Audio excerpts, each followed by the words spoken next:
কি একটা যন্ত্রণা বলো তো। সেই সকাল থেকে দেখছি রান্নাঘরে ঘুটুর মুটুর করে চলেছ। তোমার কাহিনী কি? কি আর করব মা, রান্নাঘরটা পুরো ভিজে আছে। যা কাঠ কয়লা ছিল সব কিছুই তো ভিজে গেছে। রান্না করব কি দিয়ে? রান্না কি দিয়ে করবে সেটা কি আমি বলে দেব? সবকিছু যেন আমাকেই বলতে হবে? তুমি এই বাড়ির বউ না? তোমার কোনো দায়িত্ব নেই? আমি তো এই বাড়ির দায়িত্ব সঠিকভাবেই পালন করি মা। আমি তো শুধু আপনার কাছে জিজ্ঞাসা করলাম। তোমার মাথায় নেই যে রান্নাঘর ভিজে যেতে পারে, কাঠ কয়লা ভিজে যেতে পারে? বর্ষার সময় তুমি কোন আক্কেল এগুলো না ঢেকে রেখেছো? এবার একটু বেশি হয়ে যাচ্ছে মা। আমি না ঢেকে কোথায় রেখেছি? সবকিছু তো চালার নিচেই ছিল। কত করে বললাম চালাটা ঠিক করতে। এখন সব দোষ হয়ে গেল আমার, তাই না? আমি তো আপনার দোষ দিচ্ছি না। বর্ষার সময় এসেছে, চারিদিকে জল কাদা, তাই তো চুলা সবসময় ভিজা থাকে। আমি এসব শুনতে চাই না। সকাল থেকে না খেয়ে আছি, ক্ষুধায় এখন আমার মাথায় আগুন জ্বলছে। ক্ষুধা শুধু আপনার একা লাগেনি মা, আমাদেরও লেগেছে। আমরা কাজ করে তবেই খাবো। আপনি একটু ধৈর্য ধরুন। ওগো, সে কখন থেকে এখানে দাঁড়িয়ে কি ভাবছো বলো তো?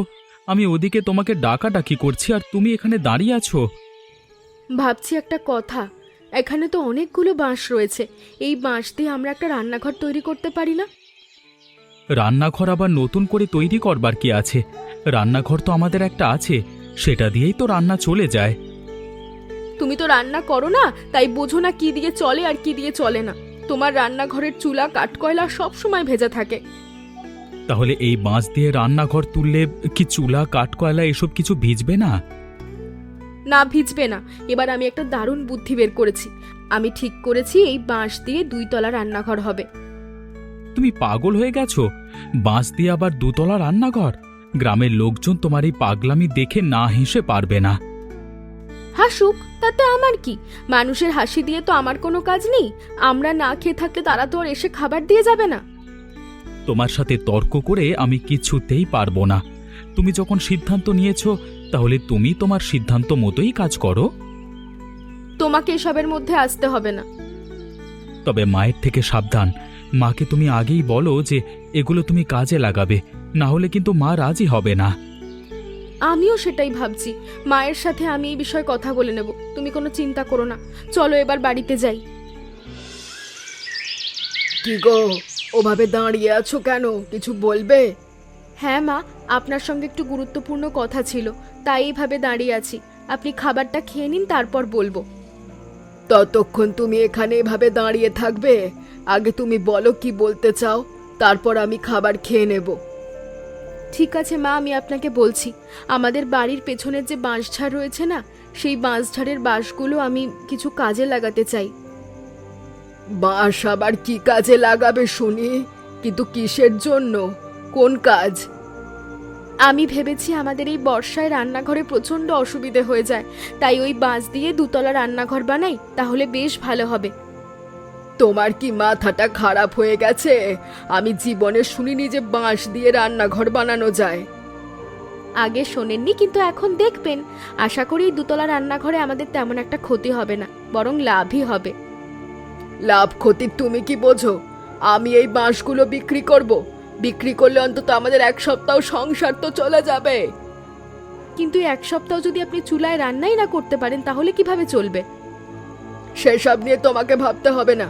ওই বাঁশের দিক থেকে নজর সরাও। ওই বাঁশ আমি দেব না। কি গো বৌমা, অনেকদিন পরে তোমারই দেখলাম। কোনো কাজের জন্য এইছো নাকি? নতুন কিছু বানাবে? না গো কাকাবাবু, আমি কিছু বানাতে আসিনি। আপনি এটা একটু দেখুন তো। এই এটা তো একজোড়া নূপুর। নূপুরে কি করবে? কোনো কাজ আছে নাকি? নাকি ভেঙে আবার নতুন করে বানাবে বাবা? এইসব কিছুই করব না কাকাবাবু, আপনি একবার দেখুন তো এই নূপুরটা বিক্রি করা যাবে কিনা, আর কত টাকা পাবো। তুমি নূপুর বিক্রি করবে? এই নূপুর দেখে তো মনে হচ্ছে তোমার বিয়ের নূপুর। তাই এমন নূপুর বিয়ে ছাড়া তো তেমন দেওয়া হয় না। ঠিক ধরেছেন কাকাবাবু, এটা আমার বিয়ের নূপুর। বড় বিপদে পড়েছি বলেই বিক্রি করছি। তুমি বিপদে পড়েছো? তা কত টাকা লাগবে? এই তুমি তো আমাদের থেকে ধার নিতে পারো নাকি? না কাকাবাবু, আমি ধার নিতে চাই না। তাহলে এবার শাশুড়ি মা আমার উপর উঠে বকাবকি করবে। আপনি বরং এটা রেখে দিন, আমাদের কিছু টাকা দিলেই হবে। না আমি জানি না তুমি কোন বিপদে পড়েছো, তবে নুপুরটা বিক্রি না করলেই তো ভালো হয় বাবা। আসলে আমার বেশি টাকার প্রয়োজন, না হলে আমি এটা বিক্রি করতাম না। আপনি আমাকে টাকাটা দিয়ে দিন। ঠিক আছে, কি আর করবার, তোমার নুপুর তুমি বিক্রি করতে চাইলে আমি তো আর বাধা দিতে পারি না। তুমি দাঁড়াও, আমি টাকাটা দিচ্ছি।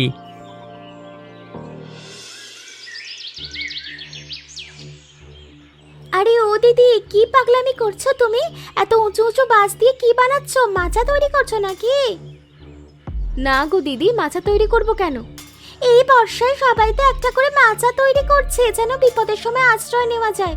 কিন্তু তুমি এটা কি বানাচ্ছো? আমি বানাচ্ছি রান্নাঘর। রান্নাঘর, তাও আবার এত উঁচুতে? মনে তো হচ্ছে 2 তলা বানাবে। তোমার মাথা খারাপ হয়েছে নাকি? আমি তো জীবনেও 2 তলা রান্নাঘর দেখিনি। দেখনি? তবে এবার দেখবে, নিচের রান্নাঘর 2 দিন পর পর জলে ডুবে যায়।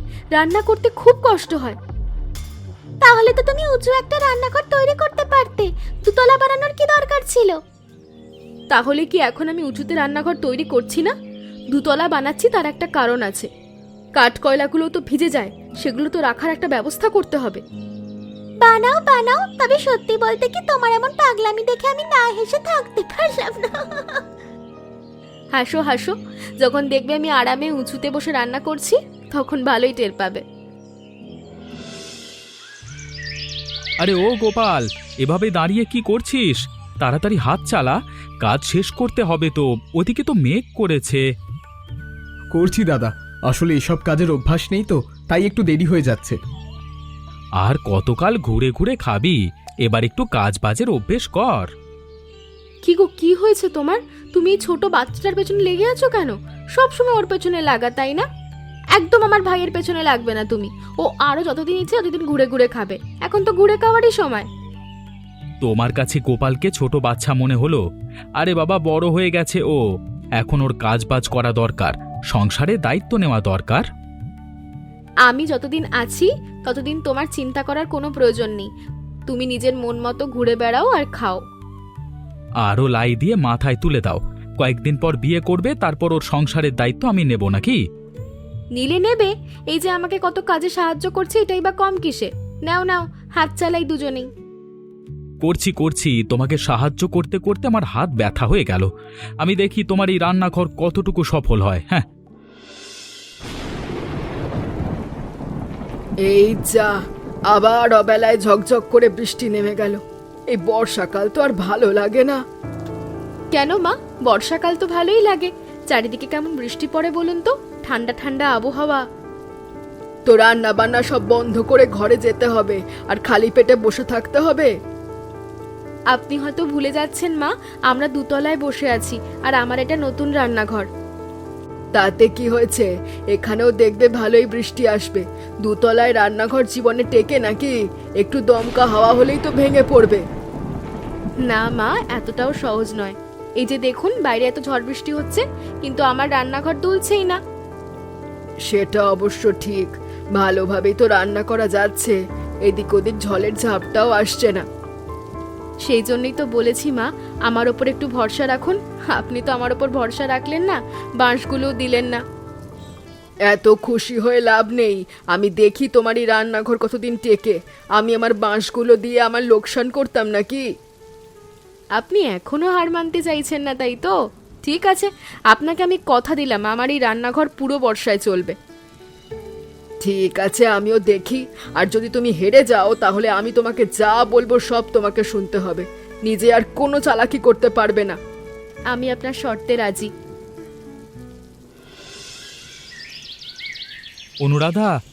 অনুরাধা, কোথায় গেলে তুমি? আরে এসে দেখে যাও কি নিয়ে এসেছি।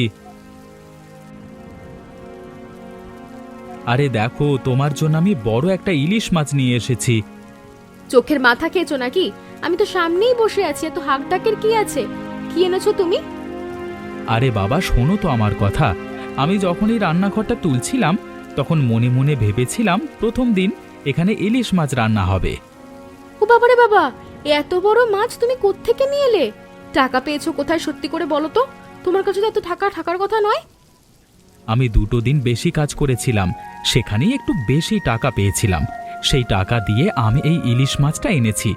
বর্ষার সময় তো ইলিশ মাছের দাম একটু কমেছে। তাহলে ঠিক আছে, আমি তো ভেবেছিলাম কার থেকে না কার থেকে টাকা ধার এনেছো। আরে না গো পাগল, এবার যাও এই মাছটা ভালোভাবে কেটে ফেলো। আজকে আমরা ইলিশ মাছ ভেজে খাবো, তাও আবার তোমার নতুন রান্নাঘরে বসে। ঠিক আছে, তুমি শুধু অপেক্ষা করো।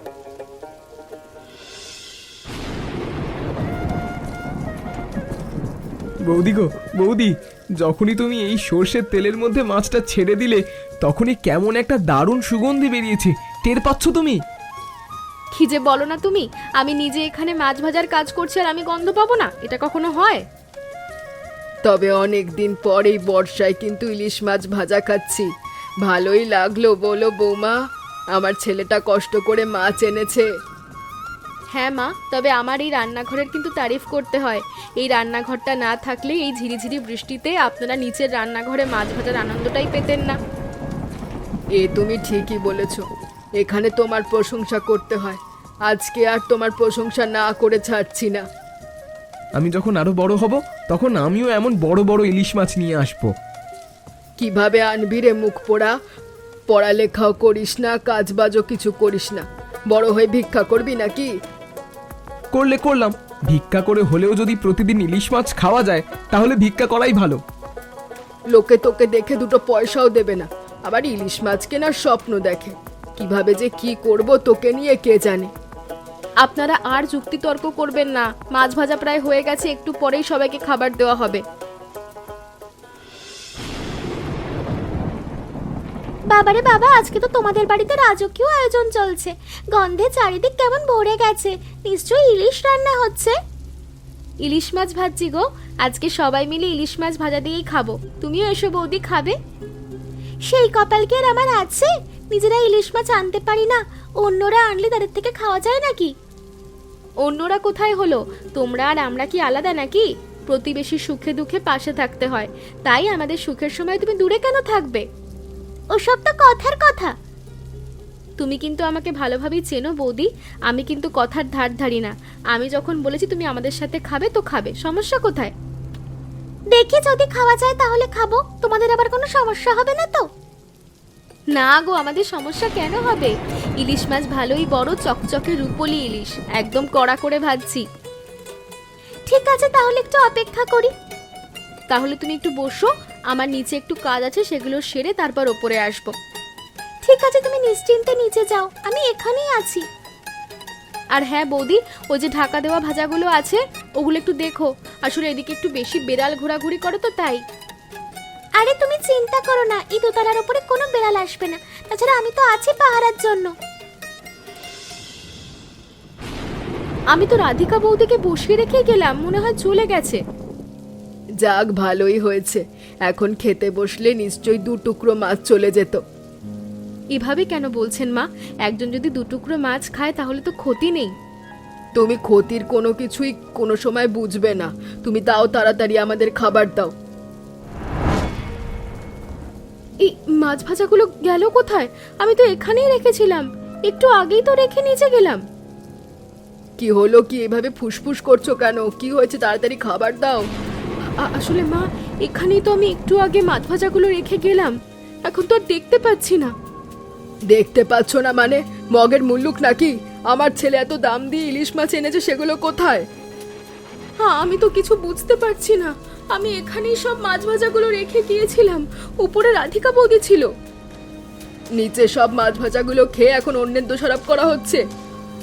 আপনি বিশ্বাস করুন মা, আমি এতগুলো মাছ একা কি করে খাবো? আমি এগুলো খাইনি। এতদিন জানতাম গরিব ঘরের থেকে এনেছি তোমাকে, এবার হাড়ে হাড়ে বুঝতে পারছি তুমি গরিবের মেয়ে। কি হলো বৌদি, তুমি এখানে বসে কান্নাকাটি করছো কেন? কি হয়েছে? কাল রাতের বিষয় নিয়ে তুমি এখনো চিন্তিত? বিশ্বাস করো ভাই, আমি ওই মাছ খাইনি। আমি জানি না মাছ কোথায় গেল, মা আমাকে শুধু শুধু বকছে। তুমি মাকে চেনো না, তিনি আমাকেও ছাড়ে না, সেখানে তোমাকে ছাড়বে কিভাবে বলো?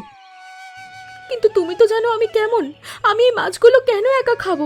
সবার আগে আমার সংসার। আমি সেটা ভালোভাবেই জানি বৌদি, যেখানে তুমি নিজের নূপুর বিক্রি করে আমাদের জন্য রান্নাঘর তুলেছো, সেখানে তুমি একা মাছ খেয়ে ফেলবে? এটা সম্ভব? এগুলো আমি মাকে কি করে বোঝাবো? কিন্তু মাছগুলো গেল কোথায় আমি তো সেটাই বুঝতে পারছি না। কোনো বিড়াল খেয়ে ফেলেছে নাকি? আমার তো সেটাই মনে হচ্ছে। না হলে তো এভাবে উধাও হয়ে যাবার কথা না। না গো, বিড়ালে এতটুকু সময়ের মধ্যে মাছ খেতে পারবে না। তাছাড়া বিড়াল খেলে চারিদিক ছিটিয়ে ছড়িয়ে থাকবে। তাহলে একটা কথা বলো তো, তুমি রাধিকা বৌদির কথা বললে না, রাধিকা বৌদি কখন এসেছিল? খাবার একটু আগেই এসেছিল, আমি ওনাকে বসিয়ে নিচে গেছিলাম, এসে দেখি এই অবস্থা, আর তারপরে আমরা খেতে বসেছি। কি বলছো তুমি? রাধিকা বৌদি এমনটা করবে কেন? কেন করেছে আর কিভাবে করেছে সেটা তো আমি এবার বের করেই ছাড়বো। চলো তুমি, চলো আমার সাথে। আরে এই পুঁটলি আবার এখানে এলো কোত্থেকে? অনুরাধা, অনুরাধা তো কোথায় তুমি? কি হয়েছে, তুমি এত চেঁচাচ্ছ কেন? আরে দেখো, এই পুঁটলির মধ্যে সেই গত রাতের মাছ ভাজাগুলো রাখা আছে। এখানে পুঁটলিটা এলো কোথা থেকে? কি বলছো তুমি? এখানে পুঁটুলি ভরা মাছ আসবে কোত্থেকে? আমি তো ভেবেছিলাম গত রাতে রাধিকা বৌদি এখানে ঢুকেছিল, ও হয়তো মাছ নিয়ে গেছে। তাহলে তুমি গত রাতে মাছ খাওনি? না মা, আমি আপনাকে বারবার করে বলেছি আমি খাইনি। গত রাতে রাধিকা বৌদি রান্নাঘরে ঢুকেছিল শেষবার, আমি নিশ্চিত বৌদি কিছু করেছে। এত বড় সাহস! আমাদের বাড়িতে এসে গন্ডগোল করে গেল। কিন্তু এমন গন্ডগোল করার মানে কি? মাছ নিয়ে যাওয়ার হলে নিয়ে যেত। সেই জট তো আমরা খুলতে পারবো না। সেই জট খুলতে পারবে রাধিকা বৌদি নিজে। এখনই ওই মেয়েকে এখানে ডেকে আন। আমার বাড়ির প্রতিবেশী হয়ে আমার বাড়িতে এসে গন্ডগোল করে যাবে আর আমি চুপ করে থাকবো? তা তো হতে পারে না। আমি এখনই যাচ্ছি মা। দেখো বউ, তোমাকে আমি প্রথম এবং শেষবারের মতো বলছি, সব স্বীকার করো, না হলে আমি কিন্তু গ্রামে তোমাকে নিয়ে নালিশ বসাবো। আরে আপনারা আমাকে ধরছেন কেন? আমি কিছু করিনি। আবার মিথ্যে কথা? এবার আমিও কিন্তু চুপ থাকবো না। না না, তেমন কিছু করো না। আসলে আমি এমনটা করেছিলাম, আমি হিংসা থেকেই করেছিলাম। হিংসা? কিসের হিংসা? তোমার যদি মাছ নেওয়ার ইচ্ছে হতো তুমি চুরি করতে, এইভাবে রেখে যাওয়ার মানে কি? চুরি করে খাওয়ার আমার ইচ্ছে ছিল না, আমার ইচ্ছে ছিল অনুরাধাকে অপদস্থ করার। অপদস্থ? এসবের মানে কি? আমি তোমার কবে কি ক্ষতি করেছিলাম? তোমাকে আমি সবসময় সম্মান করেছি। তুমি কিছু করনি, আমি নিজের হিংসায় পড়ে গিয়েছিলাম। তোমার এই দুতলা রান্নাঘর থেকে ভেবেছিলাম এবার অন্তত তোমাদের ঘরে ঝামেলা হবে। তুমি আমাদের প্রতিবেশী হয়ে এমন কাজ করতে পারলে? এটাকে প্রতিবেশী বলে? আমাকে ক্ষমা করে দাও, আমি আর এমন কাজ করব না। তোমরা আমাকে ছেড়ে দাও। তোমাকে তো ছাড়তে ইচ্ছা করছে না, তবু ছেড়ে দিতে হবে। তবে এরপর যেন আমি আমার বাড়ির আশেপাশে তোমাকে না দেখি। অনুরাধা মা, তুই আমায় ক্ষমা করিস। আমি শুধু শুধু তোর উপরে তো চেঁচামেচি করেছি।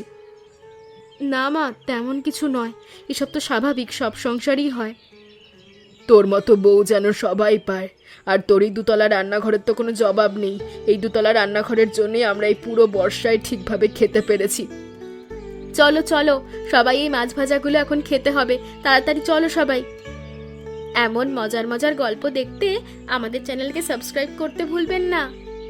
আচ্ছা বলো তো বন্ধুরা, এই গল্পে অনুরাধা বৌদি কি বিক্রি করে বাঁশ কিনেছিল?